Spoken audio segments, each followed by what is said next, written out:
अगर मुसलमान का सबसे बड़ा तीर्थ स्थल काबा है तो हाजियों से बड़ी संख्या में करबला में क्यों इकट्ठा होते हैं मुसलमान? जानिए इस्लाम का ये सबसे बड़ा राज। आखिर कौन है वो शख्सियत जिनके लिए अपना सब कुछ कुर्बान करके पूरी दुनिया के इंसान करते हैं इतनी बड़ी पदयात्रा? गांधी से लेकर मंडेला तक दुनिया के महान नेताओं ने जिनके पथ पर चलकर क्रांति की शुरुआत। दुनिया की सबसे बड़ी पदयात्रा जहाँ इतनी भीड़ होने के बावजूद नहीं होता है कोई जख्मी, ना दब कर जाती है किसी की जान, ना भारी भरकम सुरक्षा, ना किसी को होती है जरा बराबर बर तकलीफ। गरीब देशों में करोड़ों की भीड़, फिर भी न कोई भूखा रहता है न कोई प्यासा। बस एक नाम पर लोग लुटा देते हैं करोड़ों की दौलत, धरती पर होता है स्वर्ग का एहसास।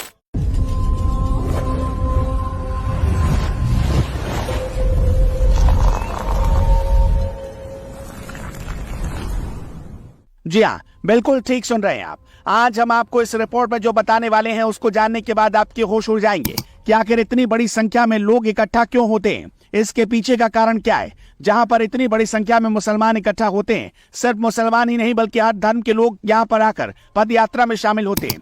इस बात को हम दावे के साथ कह रहे हैं। वजह बेहद साफ है, क्योंकि तमाम वीडियो सोशल मीडिया पर आए दिन वायरल हो रही है। जब से ये पद यात्रा शुरू हुई, इस पद यात्रा में हिंदू, मुस्लिम, सिख, ईसाई यानी सभी धर्म के लोग शामिल होते हैं। यहाँ मजहब धर्म की कोई दीवार नहीं है। जहाँ शामिल होने के लिए सिर्फ इंसानियत ही पहला परिचय पत्र है। 3 मिनट की पूरी स्टोरी अगर आप देखेंगे तो समझेंगे कि आखिर ये सब होता क्यों है, इसके पीछे की वजह क्या है, ये कब से शुरू हुआ, किसकी याद में हो रहा है। क्योंकि पूरी दुनिया को पता है कि मुसलमान का सबसे बड़ा धार्मिक स्थल काबा है, जहाँ पर हर साल हाजियों की संख्या बहुत होती है। लेकिन इस पद यात्रा में हाजियों के कई गुना ज्यादा संख्या इकट्ठा होती है। यहाँ 1-2 लाख लोग इकट्ठा नहीं होते, बल्कि कई करोड़ लोग इकट्ठा होते हैं। इस बार भी आंकड़ा सामने आया। रिपोर्ट के मुताबिक करबला में इमाम हुसैन के चेहल्लुम के लिए 22 मिलियन लोग इकट्ठा हुए। बता दें कि दुनिया भर के मुसलमानों के बीच अरबाइन तीर्थ यात्रा काफी अहमियत रखती है। इस तीर्थ यात्रा को दुनिया का सबसे बड़ा धार्मिक जमावड़ा कहा जाता है। हर साल अरबाइन तीर्थ यात्रा में हज यात्रा से भी ज्यादा मुसलमान हिस्सा लेते हैं। आंकड़ों के मुताबिक साल 2017 में अरबाइन तीर्थ यात्रा या करबला वॉक या करबला तीर्थ यात्रा में 2.5 करोड़ लोगों ने हिस्सा लिया था। ये तीर्थ यात्रा आशुरा के बाद 40 दिनों के शोक की अवधि के आखिर में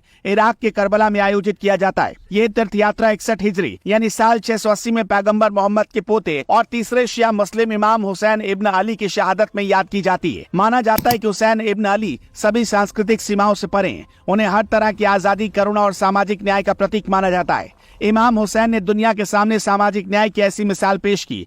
महात्मा गांधी से लेकर नेल्सन मंडेला तक महान नेताओं ने इमाम हुसैन के रास्ते पर चलकर क्रांति की शुरुआत की। ये नेता अब दुनिया में तो नहीं रहे, लेकिन महात्मा गांधी के पोते तुषार गांधी और मंडेला के पोते नबाडा मंडेला अब भी इमाम हुसैन के दरबार में हाजिरी लगाते हैं। तीर्थ यात्री अरबाइन या शहादत के 40वें दिन की आशा करते हुए पैदल करबला की ओर चल पड़ते हैं, जहां हुसैन और उनके साथियों को उन्हीं लोगों ने धोखा दे दिया था जिन्होंने उन्हें इराक के कुफा में आमंत्रित किया था। बाद में करबला की लड़ाई में उबैद अल्लाह इब्न जियाद की सेना ने सिर काटकर हुसैन को शहीद कर दिया था। करबला की पैदल यात्रा के रास्तों पर स्वयंसेवक तीर्थ यात्रियों के लिए भोजन, आवास समेत कई दूसरी सेवाएं मुफ्त उपलब्ध कराते हैं। इराक वैसे तो आर्थिक तौर पर काफी गरीब देश है, फिर भी इमाम हुसैन की जियारत के लिए इराक आने वाले करोड़ों लोगों के लिए खाने पीने और रहने की सुविधाओं में कोई कमी नहीं होती। और इमाम हुसैन की जियारत के लिए आने वाले लोगों को खाने पीने से लेकर मेडिकल सुविधाओं तक किसी भी चीज के लिए 1 पैसा तक खर्च नहीं करना पड़ता। कुल मिलाकर यहाँ आने वाले लोगों को धरती पर स्वर्ग का एहसास होता है। कुछ तीर्थ यात्री करीब 500 किलोमीटर दूर इराक के बसरा या करीब 2600 किलोमीटर दूर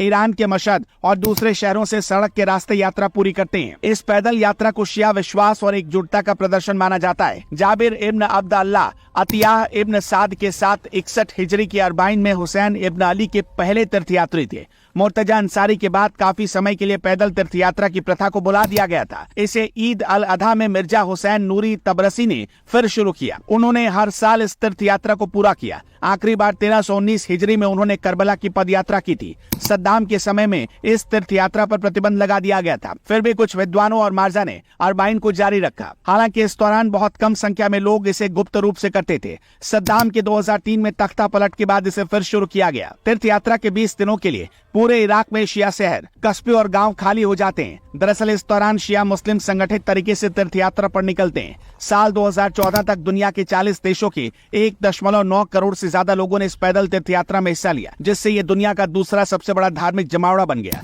इराक की सरकारी मीडिया के अनुसार 2015 तक ये आंकड़ा 2.2 करोड़ तीर्थयात्रियों तक पहुंच गया। बता दें कि भारत में हर 4 साल पर आयोजित होने वाला हिंदू कुंभ मेला शामिल होने वाले लोगों की संख्या के आधार पर दुनिया का सबसे बड़ा धार्मिक जमावड़ा है। फिर भी अरबाइन तीर्थ यात्रा हर साल होने वाली सबसे बड़ी सभा है। अरबाइन वॉक में नजफ या बसरा से करबला तक की लंबी पैदल यात्रा की जाती है। हर साल मार्च में शुरू होने वाली इस यात्रा में करोड़ों लोग क्षेत्र, जाति और संप्रदाय को भूलकर हिस्सा लेते हैं। इस यात्रा में बच्चे और बुजुर्ग भी शामिल होते हैं। पैदल यात्रा के दौरान तीर्थयात्रियों के लिए भोजन की आपूर्ति, छोटे क्लिनिक और दंत चिकित्सक भी उपलब्ध होते हैं। ये सभी सुविधाएं मुफ्त में मिलती हैं। करबला की सड़कों के किनारे तंबू लगाकर आवास, भोजन, पानी और चिकित्सा सेवाएं उपलब्ध कराई जाती हैं। तीर्थयात्री अलग अलग रंग के झंडे लेकर चलते हैं। इनमें इमाम हुसैन के शोक का काला झंडा सबसे आम है। वहाबी चरमपंथियों पर आरोप लगाया जाता है कि वो करबला की यात्रा के दौरान पैदल तीर्थयात्रियों पर कार बम या रॉकेट से नियमित हमला करते हैं। ऐसे में बख्तरबंद वाहनों और सैन्य हेलीकॉप्टरों के जरिए हजारों इराकी पुलिसकर्मी और सैन्य तीर्थयात्रियों को कड़ी सुरक्षा मुहैया कराते हैं। ईरानी सलाहकार एक संयुक्त संचालन कक्ष के जरिए आने वाले लोगों की सुरक्षा में भी मदद करते हैं। इराक के बगदाद में